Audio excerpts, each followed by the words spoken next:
Special task ফোর্সের বিশেষ অভিযানে বৈচির হরাল থেকে উদ্ধার 100 কেজিরও বেশি গাঁজা, গ্রেপ্তার 3।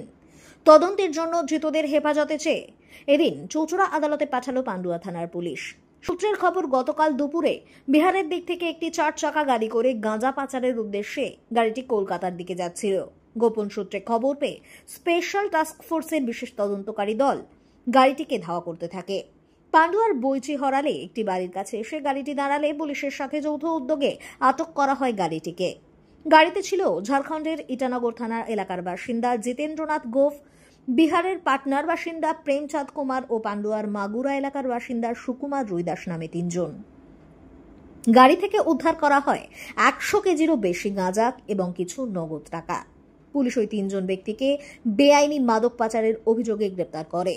বাজেয়াপ্ত করা হয় 4 চাকা গাড়ি ও সঙ্গে থাকা গাঁজা এবং নগদ টাকা। ঘটনার তদন্তের জন্য ধৃতদের হেফাজতে চেয়ে আজ চুচুড়া আদালতে পাঠায় পুলিশ। ব্যুরো রিপোর্ট, খবর গুচ্ছ।